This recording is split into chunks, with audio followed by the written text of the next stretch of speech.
we would lose Eazy, according to reports, via AIDS. How much do you think that is true? I ain't buying it. And this is, going back to Suge. We did a story on Tupac and talked about why he died broke.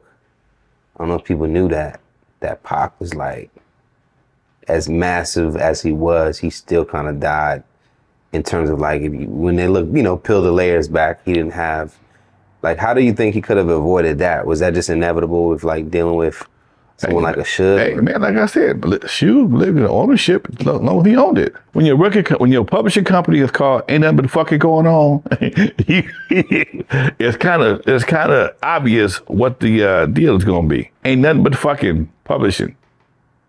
Do you think that, one thing that I thought was interesting, because you're a black business owner, particularly in that time, you seem like you were also doing business with other black men. So it was like black men, then you had Jerry involved.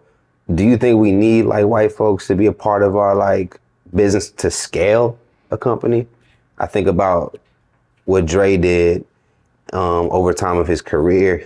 To see him scale, he had to, do Jimmy Iovine, and then also what he did with Apple.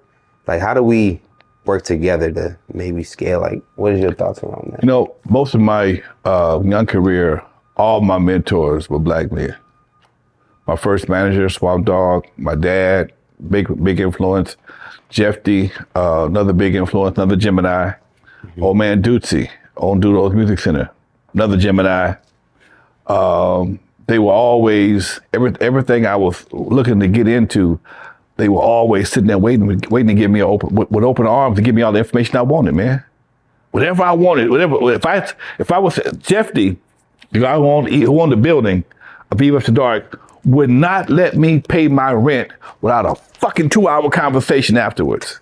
Sometimes 3. I mean, I couldn't just walk in and give him a check, man. What you doing with your money? Do this, do that. Check this right here.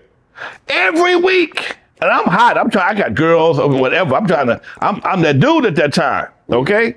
But I tell you what, them lessons made me the man I am today. He died 2 years ago. 3 years ago. And even at 60 some odd years old when he was alive, I still was just gonna sit with him, man. You can't, I don't give a damn what college you go to, how much student loan debt you get, is some information you can't buy, man.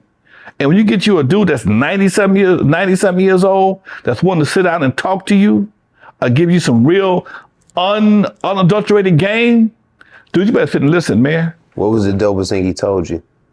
Do what you love for a living, and you never work hard a day in your life. Give people what they need, and they'll always need you. He was a real estate investor, 8th grade education. When he died, he was worth $20 million. To kind of transition with people that we lost, we would lose Eazy-E. How did that death affect you? That fucked me up. Because of all the cats that we talked about today, when Eazy was the only one that came in my house on a regular basis after he blew up, he would come to the pad on a regular basis, man. Where I live at, if you straight out of Compton, where Eazy kicked Yella and Cube out of the studio, I still own that house to this day. I still live there. Wow. And he felt comfortable over there, okay? Because it's a secluded area in the community. It's in South Central. But if you don't make the right turns, if I spin you around 3 times, you won't know where you at. And I live on a small street, and usually back in the day when shit was jumping off, we made it jump off. I ain't got no neighbors around there that's gonna be involved in my business outside of the ones you used to call the police on us all the time for Dre having them playing all them demo tapes in his car all the time, the loud ass music. But he felt comfortable. He would meet his bodyguards he would leave wherever he was the night before. Okay. Come to my house, hang out, and meet his bodyguards, the big Samoans or whoever else he had rocking with him that day. Eazy was one of them cats, excuse me. Eazy was one of them cats that he enjoyed his fame, but he didn't have to have it. He didn't live by it. Some cats, I'm Eazy-E, he rolled by himself a lot of times. Some places, but he knew some places he had to bring his bodyguards. He had houses in Norwalk and shit. You know, he had houses in the hood that he just would go to. He had a mansion in Hidden Hills he barely seldom went to. But he was a regular dude, and to see somebody like him get caught up and life ended so young was a tragedy, man. Straight up. Because I work with roofers all the time. If you look on the internet, there's a video of Eazy-E fire prevention PSA. I'm the one to put that together for him. Eazy had an issue with some folks at the city of Compton, and at that time, Omar Bradley was the mayor, and the previous production company had ran off with all the money, didn't pay none of the fees for the video shoot, and there was a problem between the Ruthless and the city of Compton. Well, Jerry called me up. Hey, Lonzo, talk to Omar. You know, Omar went to school together. Hey, man, talk to Omar, see what we can do. Now, we made it happen. All right, do this video, this fire prevention video. If you look on the internet, this stuff's still up there right to this day. And Eazy and Toker from Brownside. But that was kind of, I had a role at Ruthless. I was at Compton Layout when DJ Train died. Lonzo, Eazy couldn't just do that all the time. Lonzo, hey, man, Train died. Here goes a pile of money. Make sure Train's family get this money. Here's something for you.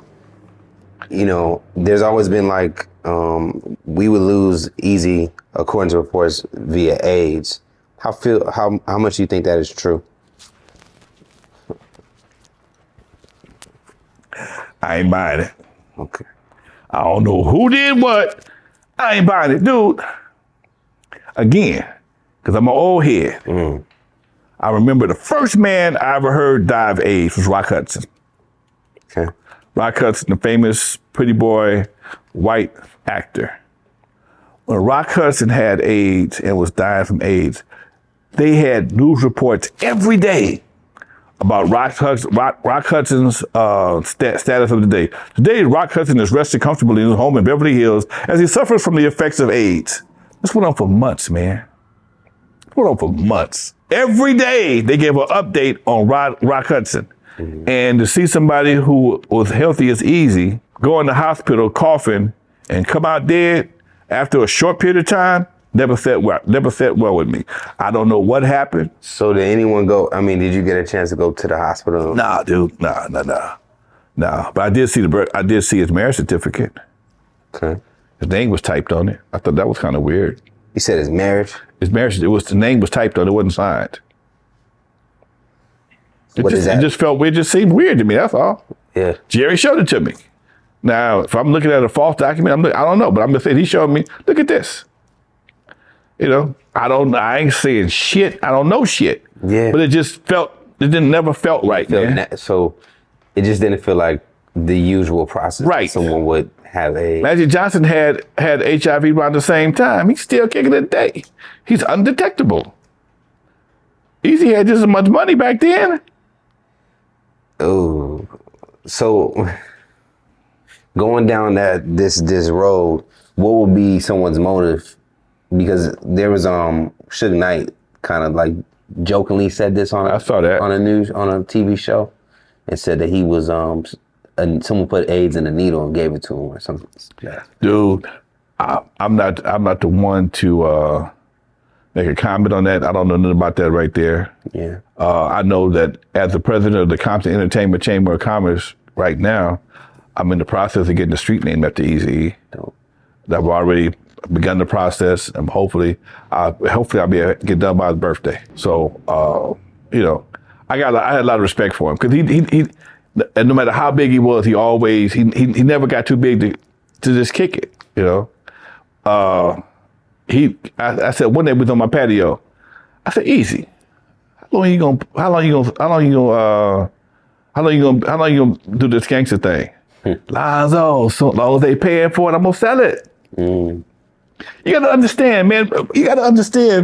Remember Straight Outta Compton, dude. Eazy ain't never been in no talent show trying to win no contest, trying to be no rapper. He was thrown into that shit. And when it worked for him, he made it, he fell into it. Right. Okay, oh, what shit, y'all like this? Let me get a one-eye patch and a straight jacket and give me a machine gun. Okay, and it worked for him because it's like having a little pit bull in front of all these damn Rottweilers. Okay, you got a pit bull, a little pit bull running these Rottweilers, and it just was a good. It was a interesting look. Usually the leader is the big dude. Nah, the leader's the small dude. And he got energy, and he had a persona, and he massaged that character and made a lot of money. And he was an open-hearted dude, man. Eazy had about 20 acts signed to Ruthless when he died. Man, Kid Frost, JJ Fad, Miss Chalet, all kind of people. Above the law, everybody. He was passing out record deals like it was flyers to a party.